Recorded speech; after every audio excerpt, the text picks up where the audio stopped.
In this video, we're going to learn about Java arrays. Arrays are Java's most basic and commonly used data structure. Data structures are tools that allow us to store and access sequences of information rather than using individual variables. Variables are great when we have one specific piece of information that we need in our local programming space. But data structures are used when we want to store large or complicated sets or series of information.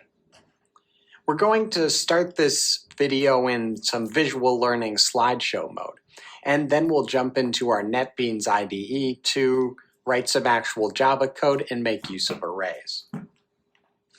Let's begin by taking a look at the syntax behind declaring and initializing an array in Java.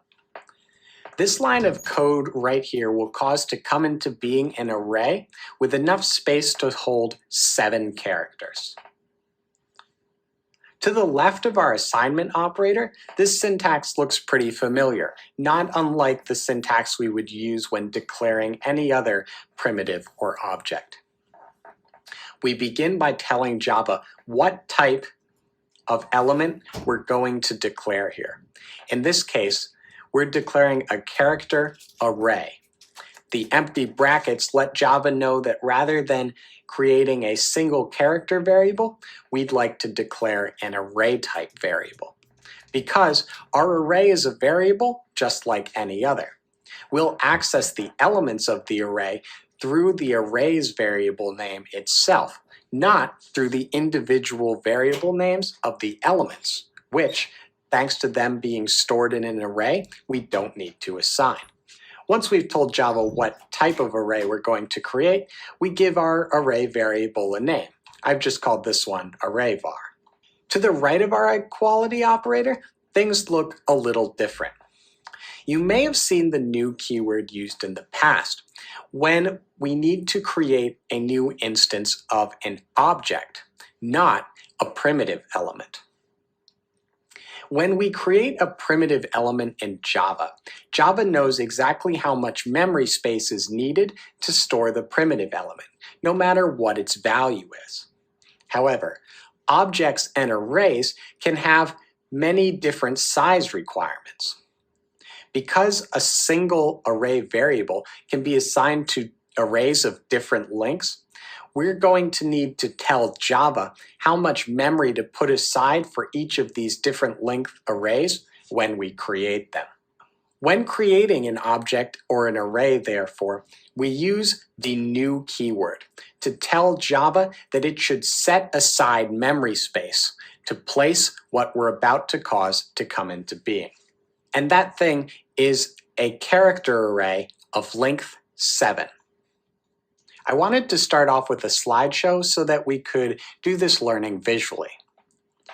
After declaring and initializing our 7-character array, what exists in our program's local memory is something like this.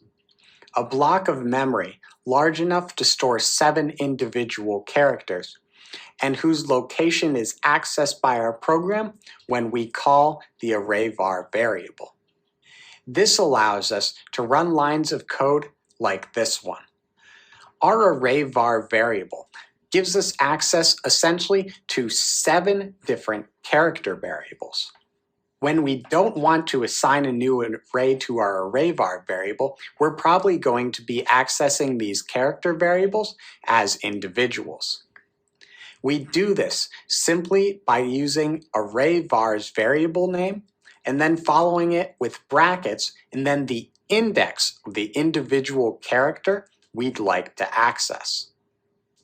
Remember, when our computers count indexes, they almost always begin with 0. So in Java, our 7-character array has indexes 0, 1, 2, 3, 4, 5, and 6.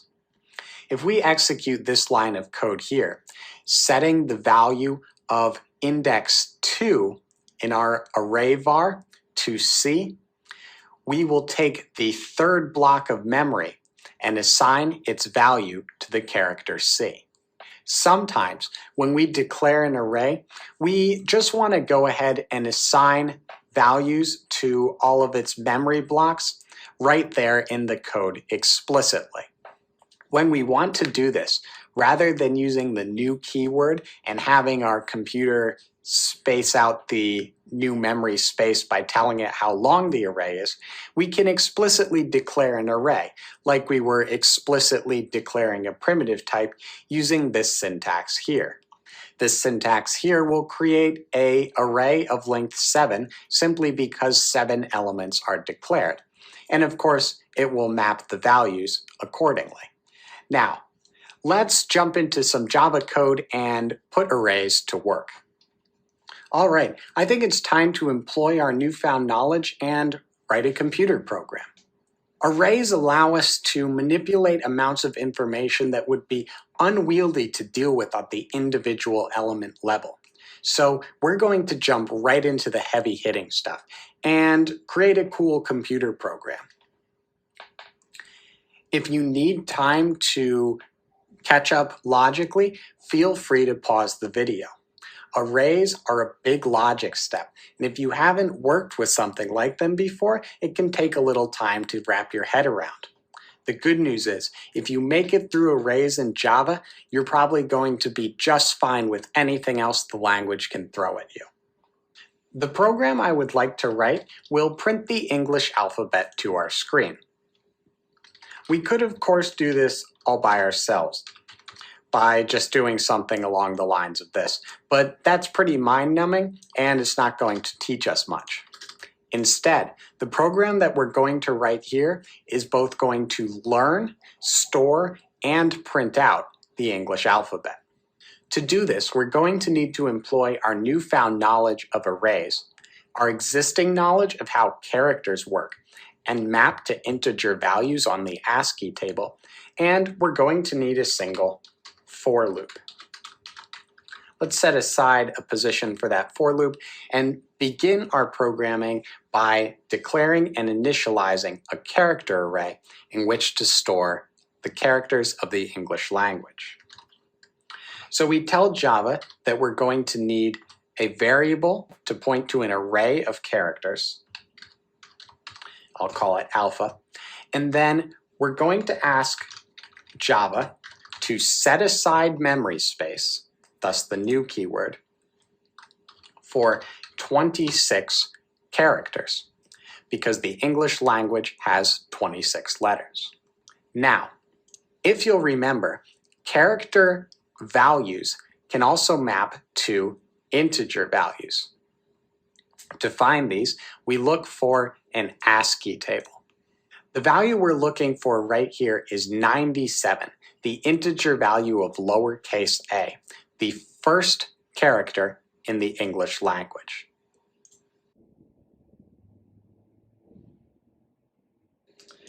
So let's create a little comment here and store the value 97 for later use. Now, to our for loop. Our for loop is going to run 26 times. Each time it runs, it will take the next character in the English alphabet and place it in our character array alpha. To make sure our for loop runs exactly 26 times, we should declare a counting variable and set it at 0, and say that our for loop should continue to run as long as the value of our counting variable is less than 26. Lastly, every time our for loop runs, we need to increase the value of our counting variable by 1 so that it goes up each time, and after 26 iterations, this statement will no longer be true and our loop will stop. Now, here we're going to assign the value to one of the spaces in our character array. To access one of these spaces, we use the name of the variable assigned to our array, and then a number within these two brackets to tell Java which character we would like to assign a value to. this index should be different each time we run through the loop. And this is the beauty of for loops. By starting our counting variable at 0, we can use the counting variable to map to the index of our array. Our counting variable's value as our loop runs will range from 0 to 25 on its last run. The index values of our array, because computers start counting at 0, is also 0 to 25. So, what value do we assign to each character so that our computer will learn the alphabet? Well, I like to think of it this way. The value when we run through the loop for the first time, when I equals 0, should be 97, the integer value of the character A. So, we should assign 97 plus I as the value of each character in our array. So, when we run through our loop the second time, we'll be assigning the value 97 plus 1, or 98, which is the integer value of the character B. In this instance, Java is asking us to please explicitly let it know that we would like to cast this integer value to a character and then store it. Now, to finish up our program, all we need to do is print out our alpha array. To do this, let's make use of a nifty function in an always accessible object called arrays. The arrays.toString function will convert a single dimension array, which is the kind of array that we've created here, that is capable of being converted to a string, to a string. Now, if we run our program, we'll see Java's representation of the English alphabet in array form. Whew, if you followed along with that, you should give yourself a solid pat on the back. That's some heavy lifting we just did. Now, let's jump back into the theory side for the rest of this video. I misled you earlier when I led you to believe that our newly created arrays were filled with empty memory space.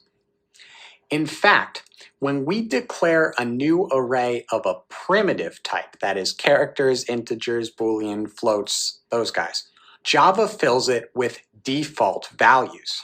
For example, our new array of 7 characters was filled by 7 space characters, what you'd get if you press the space bar on your keyboard. Similarly, an array of integers would be filled with 7 zeros. After this video, I recommend you boot up a Java IDE and create some empty primitive arrays and print them out using println to see what the default values are. Now, we can create arrays of any object available to us. However, objects, unlike primitives, do not have default values that they set themselves to when they are initialized as part of an array. Anything that we would need to use the new keyword to create will not default initialize in an array. This is an important thing to realize. Let's say for some reason we decided that we must have 7 scanners in an array. This statement here does not create 7 scanner objects for us. It simply sets aside the memory space. We can create scanner objects and assign them to these memory spaces, but if we try and call one of these memory spaces and use a scanner-specific function from it before we've assigned a scanner to the memory location, our program will crash. We'll get what's called a null reference exception, which means that Java asked the nothingness to behave like a scanner. Thanks for watching.